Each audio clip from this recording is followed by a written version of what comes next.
शोकाचा नाश करणारा असतो।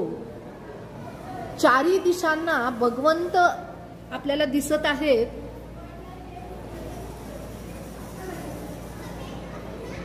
कमळावरती अधर विराजित असणारे हे तीर्थंकर भगवान। समोसरण म्हणजे काय हो, तर समोसरण म्हणजे धर्मसभा। ज्या सभेमध्ये तीर्थंकर भगवंत जो उपदेश करतात त्याला दिव्य ध्वनी असे म्हणतात। ही दिव्य ध्वनी समोसरणामध्ये खिरते, ज्याचा लाभ संपूर्ण विश्वातील सर्व जीवांना होत असतो। या पद्धतीने समोसरणाची रचना स्वतः कुबेर इंद्र करत असतो। हे पहा, इथे वेगवेगळ्या भूमी दिसत आहेत आपल्याला, कटनी दिसत आहेत, जसं चैत्य प्रसाद भूमी, खातिका भूमी, लता भूमी, उपवन भूमी, ध्वजा भूमी, कल्पवृक्ष भूमी, भवन भूमी आणि त्याच्यावरती श्री मंडप भूमी।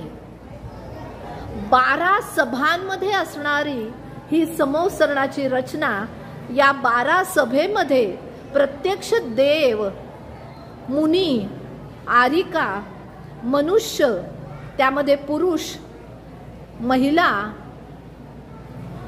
सर्व जीव, सर्व तिर्यंच प्राणी या समोसरणामध्ये येऊन धर्मलाभ घेतात आणि आपल्या आत्म्याला पवित्र बनवतात।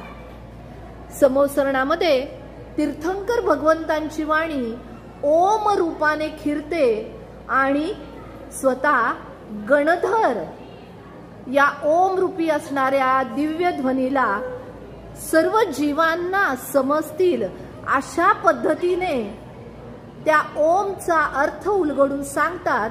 आणि याचं वैशिष्ट्य आहे का, प्रत्येक जीवाला त्याच्या त्याच्या भाषेमध्ये तीर्थंकरांची जी वाणी आहे ती समजते, तो धर्मोपदेश त्या जीवाला समजतो। पुण्यवान जीवच समोसरणामध्ये जाऊ शकतो,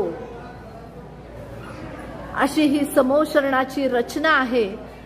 आणि तिथे खिरणारी दिव्य ध्वनी ऐकण्यासाठी तुमच्या माझ्यासारख्या सर्व जीवांना याचा लाभ मिळावा अशी इच्छा असते आणि आपापल्या पुण्योदयाने आपण याचा लाभही घेऊ शकतो। तर बोला, तीर्थंकर भगवान की जय, समोसरण की जय, भगवंतों की दिव्य ध्वनि की जय जय।